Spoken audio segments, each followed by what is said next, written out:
Salam, sərxoşa baxırsınız. Bugünkü buraxılışımızda sizlərə Long Island Iced Tea kokteylinin tarixi və hekayəsini danışacağam və hazırlanma qaydasını göstərəcəm. Yo, man. İlkin buraxılışlarımızdan birinin Long Island Iced Tea kokteylinə həsr olunmasının başlıca səbəblərindən biri bu kokteylin dünyada və ölkəmizdə çox populyar və çox satan kokteyllərdən biri olmasıdır. Lakin təəssüf ki, kokteylin ölkəmizdə bu qədər populyar olmağının əsas səbəblərindən biri məlumat kirliliyidir. Sir deyil ki, yurdumun əksər insanı kokteyli zövq almaq üçün, hər hansısa bir yeni dad harmoniyasının dadına baxmaq üçün deyil, sərxoş olmaq üçün içir. Və kokteylin tərkibində olan 5 fərqli sərt alkoqolun olmağı insanlarda bu kokteylin çox sərt olduğu və sərxoşluğa gedən ən kəsə yol olduğu kimi yanlış bir təsəvvür yaradır. Amma əslində isə bu belə deyil. Kokteylin tərkibindəki digər şəkər siropu, limon şirəsi, kola kimi elementlər kokteyli həzin və orta sərtlikdə bir kokteylə çevirir. Long Island Iced Tea müasir klassika qrupunda IBA tərəfindən rəsmi təsdiqlənmiş klassik kokteyllərdən biridir. Kokteylin tarixi və hekayəsi haqqında bir çox rəvayətlər hökm sürür. Bunlardan ən çox bilinəni, ən çox yayılmışı isə 1920-1933-cü illərdə Amerikadakı spirtli içki qadağası ilə bağlıdır.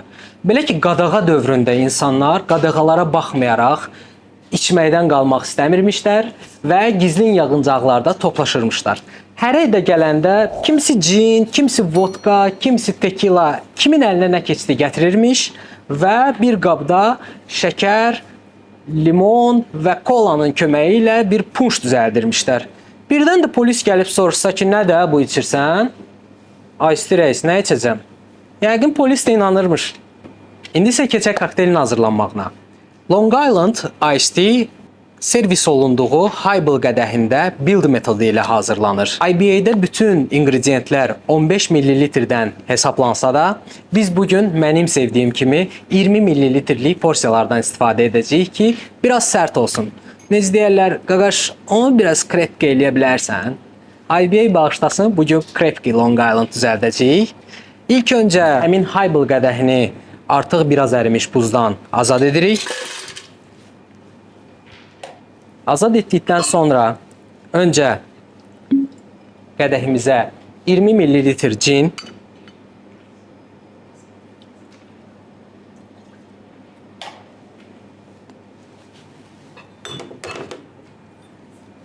$20 ml ağ rom,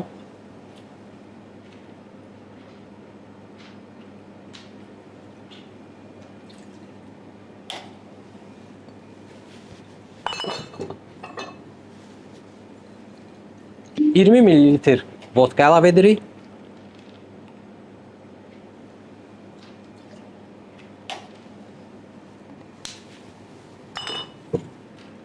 $20 ml triple sec.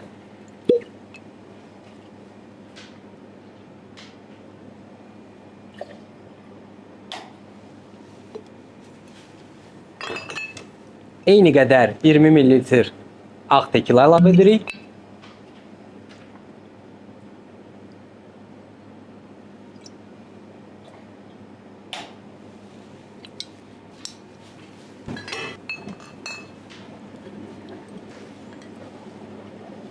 $20 ml limon şirəsi əlavə edirik.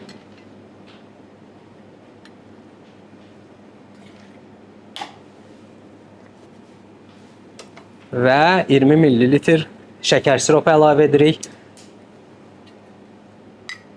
Bir çox barmenlər kolanın şirin olduğuna görə şəkər siropunu əlavə etmirlər. Amma əslində isə şəkər alkoqolun qana daha tez qarışmasına kömək etdiyindən mən həmişə şəkər də əlavə edirəm.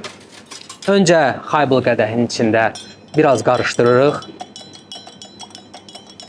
Bir damla ilə belə olsa dadına baxırıq. Əgər nəsə qaydasında deyilsə, kokteyl tam hazır olmadan müdaxilə edək deyə. Bizim halımızda hər şey mükəmməldir. Buz əlavə edirik.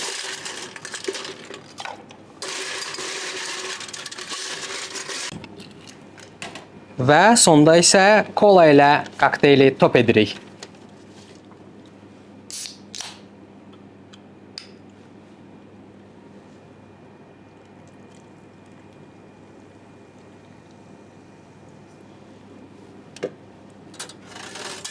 Kokteylimizi gentle stir edirik.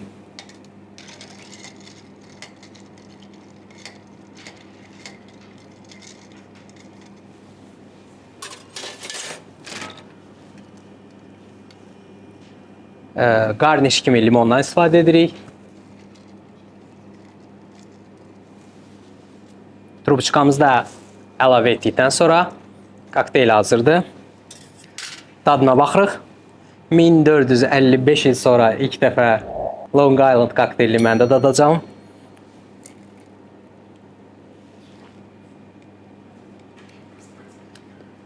Pis deyil. Hətta məncə əladır. Əgər arada içilərsə, məncə hətta ən yaxşı kokteyllərdən biridir.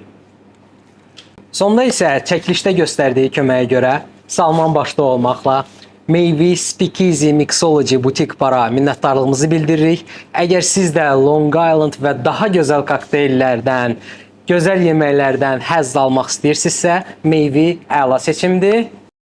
Bir də unutmadan ağızla için.